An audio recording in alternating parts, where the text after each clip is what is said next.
الحمد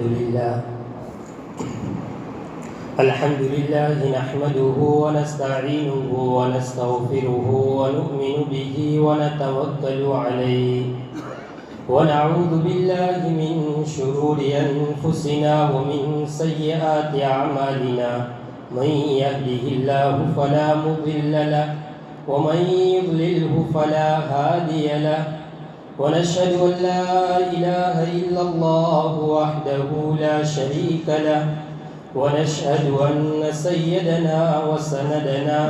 وحبيبنا ومولانا محمدا عبده ورسوله صلى الله تعالى عليه وعلى آله وأصحابه وبارك وسلم تسليما كثيرا أما بعد فأعوذ بالله من الشيطان الرجيم بسم الله الرحمن الرحيم شهر رمضان الذي أنزل فيه القرآن هدى للناس وبينات من الهدى والفرقان وعن عبد الله بن عمر رضي الله عنهما قال النبي صلى الله عليه وسلم الصيام والقرآن يشفعان للعبد رواه البيهقي في شعب الإيمان. وعن أنس رضي الله تعالى عنه قال النبي صلى الله عليه وسلم إن لله أهلين من الناس قالوا يا رسول الله من هم؟ قال هم أهل القرآن أهل الله وخاصته رواه ابن ماجہ صدق اللہ العظیم. میرے واجب الاحترام بھائیوں، دوستوں اور بزرگوں، اللہ کا کلام اور رمضان المبارک دونوں کو آپس میں بڑی گہری مناسبت ہے. جتنی بھی آسمانی کتابیں ہیں وہ سب کی سب رمضان المبارک میں نازل ہوئی. آدم علیہ نبینا علیہ السلام پر جو صحیفے نازل ہوئے وہ 3 رمضان المبارک کو نازل ہوئے. حضرت ابراہیم علیہ نبینا علیہ السلام کو جو صحیفے عطا کیے گئے وہ 6 رمضان المبارک ہیں. حضرت داؤد علیہ نبینا علیہ السلام پر زبور نازل ہوئی 12 رمضان المبارک کو. حضرت عیسیٰ علیہ نبینا علیہ السلام پر انجیل نازل ہوئی 18 رمضان المبارک کو، اور قرآن کریم نازل ہوا 27 رمضان کو. تو جتنی بھی آسمانی کتابیں اور صحیفے ہیں وہ سب کے سب اسی رمضان المبارک میں نازل فرمائے. اس سے ہم سب اندازہ لگا سکتے ہیں کہ رمضان المبارک اور قرآن کریم کا آپس میں کتنا گہرا رشتہ ہے. نبی علیہ السلام کی روایت حضرت عبداللہ ابن عمر رضی اللہ تعالیٰ عنہما فرماتے ہیں. اور دوسری بات یہ بھی ہے کہ ماقبل کی جتنی کتابیں اور جتنے صحیفے ہیں ان کی ذمہ داری اللہ نے ان کی امتوں کے اوپر ڈال دی. اور قرآن کریم یہ کتاب بھی ہے اور یہ کلام بھی ہے. ماقبل کی کتابیں صرف کتابیں ہیں، لیکن قرآن یہ کتاب بھی ہے اور کلام بھی ہے، اور اس کی ذمہ داری اللہ نے اپنے اوپر لی ہے کہ ہم ہی اس کی ذمہ داری کرنے والے ہیں اور اٹھانے والے، اور ہم ہی اس کی حفاظت کرنے والے ہیں. تو بہرحال قرآن کریم کو اس رمضان المبارک کے ساتھ بڑی گہری مناسبت ہے. لہذا ہمیں چاہیے کہ کثرت کے ساتھ قرآن کریم کی تلاوت کریں. قرآن کریم اور روزہ یہ 2 چیزیں ایسی ہیں کہ کل قیامت کے دن اللہ تبارک و تعالیٰ کے سامنے بندے کے متعلق سفارش کریں گے. عبداللہ ابن عمر رضی اللہ تعالیٰ عنہما کی روایت ہے، مشکوٰۃ شریف میں امام بیہقی رحمۃ اللہ علیہ کے حوالے سے ہے کہ عبداللہ ابن عمر فرماتے ہیں کہ اللہ کے رسول صلی اللہ علیہ وسلم نے فرمایا الصیام والقرآن یشفعان للعبد، کہ روزہ اور قرآن کریم یہ بندے کے لیے ہے، کل قیامت کے دن یہ دونوں بندے کے بارے میں سفارش کریں گے۔ فیقول الصیام، روزہ کہیں گے اے ربی، اے میرے رب، انی منعتہ الطعام والشہوات، میں نے ان کو کھانے اور شہوات سے دین میں روکے رکھا تھا، فشفعنی، لہذا میں تجھ سے سفارش کرتا ہوں، فیہ، اس تیرے بندے کے متعلق تو میری سفارش قبول فرما۔ وَيَقُولُ الْقُرْآنُ، اور قرآن کہے گا کل قیامت کے دن اللہ تبارک و تعالیٰ سے کہ منعت، میں نے اس کو منع کیا تھا، کس سے؟ میں نے اس کو روکے رکھا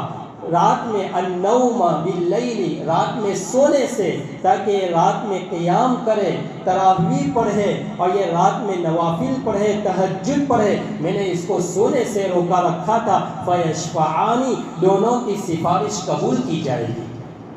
کل قیامت کے دن دونوں کی سفارش قبول کی جائے گی۔ میرے بھائیوں، دنیا کے اندر میں واحد کتاب ایسی ہے قرآن کریم کہ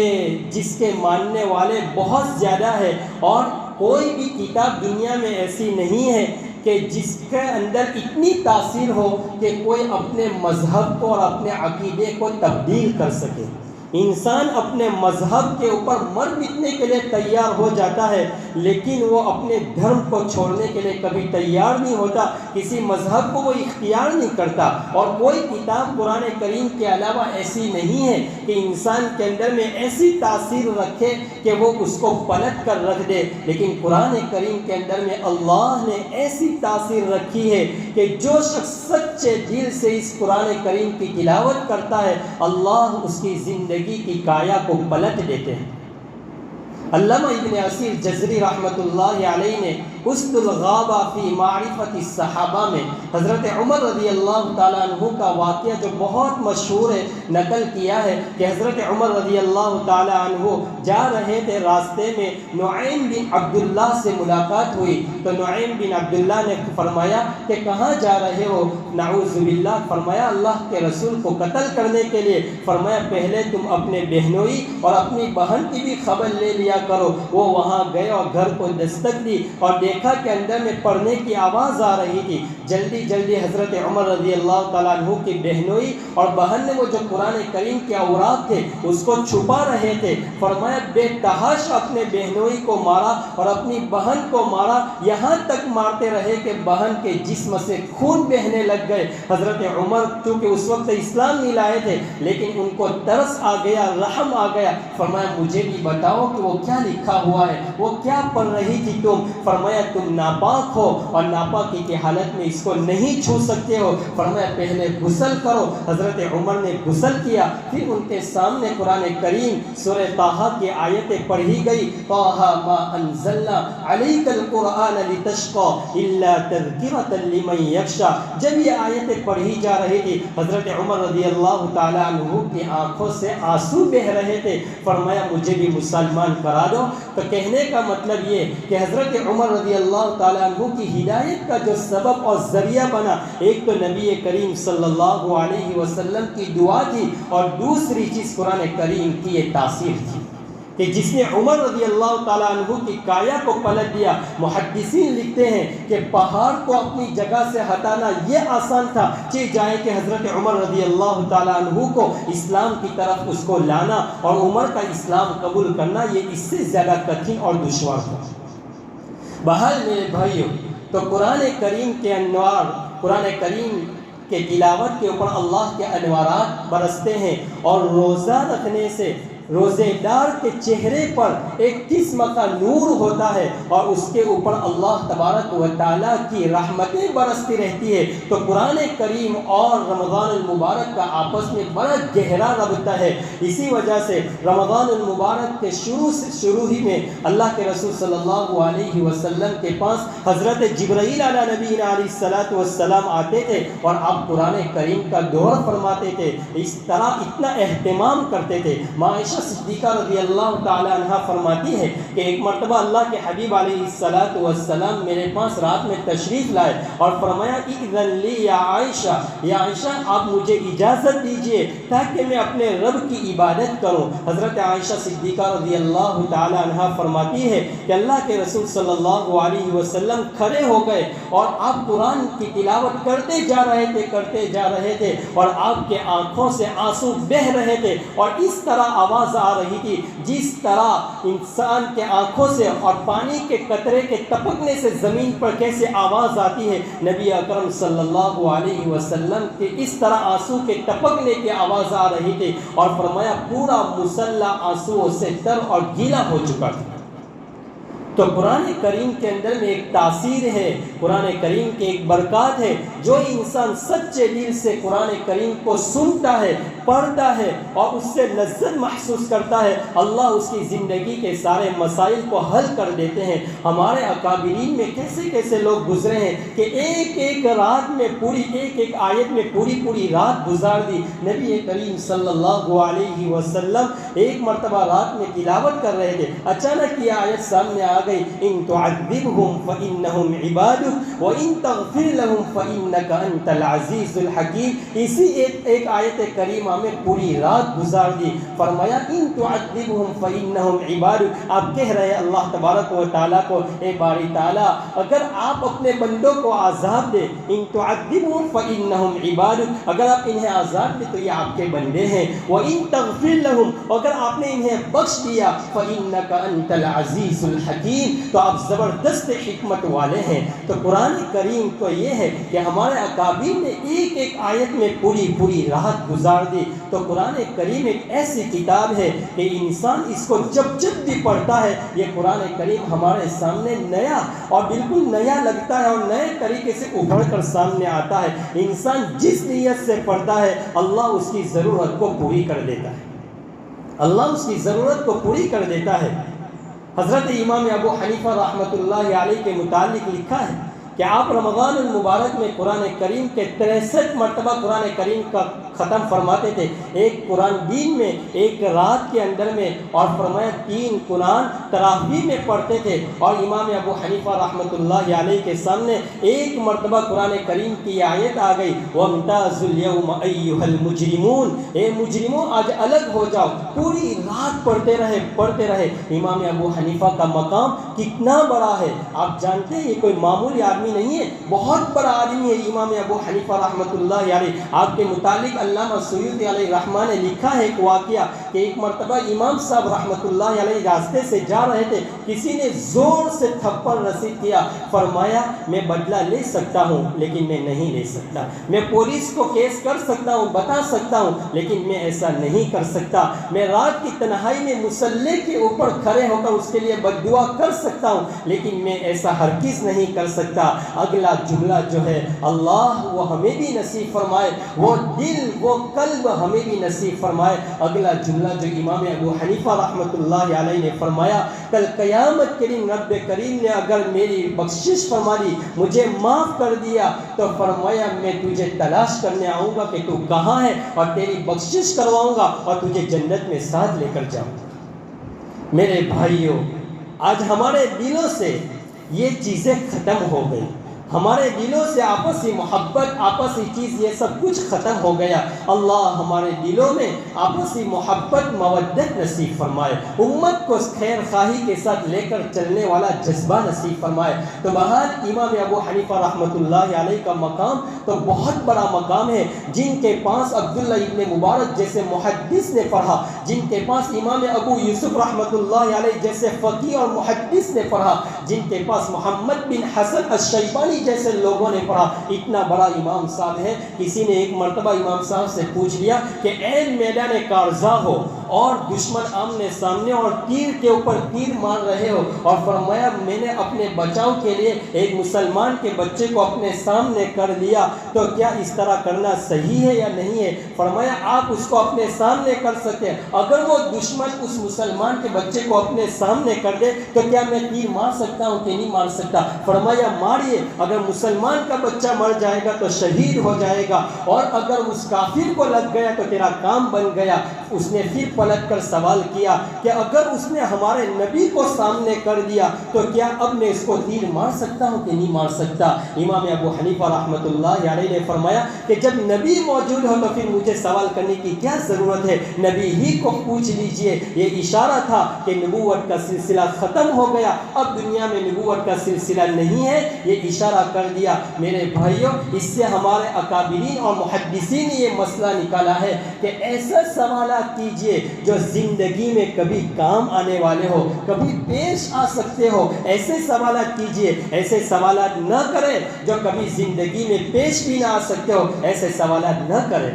کیل قال سے اپنے آپ کو بچائیں، ایسے سوالات نہ کریں کہ اپنی بڑائی، اپنی شان، اپنی چالاکی اور اس طرح کی چیزیں ظاہر کرنے کے لیے سوالات نہ کریں۔ کیل قال سے اپنے آپ کو بچائیے۔ بہرحال میں تو یہ عرض کر رہا تھا کہ اسی قرآن کو جنہوں نے جس نیت سے پڑھا، اللہ نے اس کی کایا کو پلٹ دیا۔ تو رمضان المبارک اور قرآن کا آپس میں بڑا گہرا ربط ہے۔ ایک مرتبہ نبی کریم صلی اللہ علیہ وسلم کے پاس 70 آدمی کی جماعت آئی،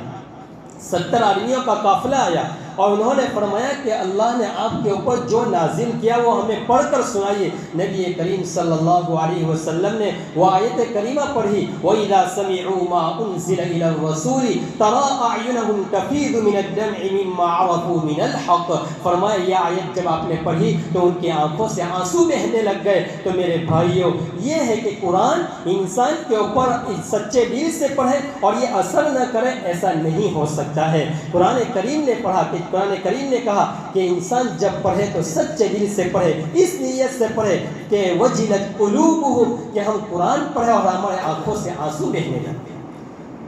ہمارے آنکھوں سے آنسو بہنے لگے۔ اللہ سے مانگیے، رونے والی آنکھیں مانگیے۔ کیا وجہ ہے کہ اتنا بہترین قرآن کریم پڑھا جائے اور ہمارے دل کے اوپر اس کا کوئی اثر ہی نہ ہو؟ اللہ نے اسی لیے تو رمضان المبارک میں تراویح رکھی ہے، من قام رمضان ایمانا واحتسابا غفر له ما تقدم من ذنبه، کہ جس نے رمضان المبارک کے اندر میں روزہ رکھا اور تراویح کی نماز پڑھی، من قام رمضان ایمانا واحتسابا، فرمایا جس نے تراویح کی نماز پڑھی کھڑے ہو کر بشاشت کے ساتھ، شوق اور ذوق کے ساتھ پڑھی، غفر له ما تقدم من ذنبی، رب کریم اس کے پچھلے سارے گناہوں کو معاف کر دے گا،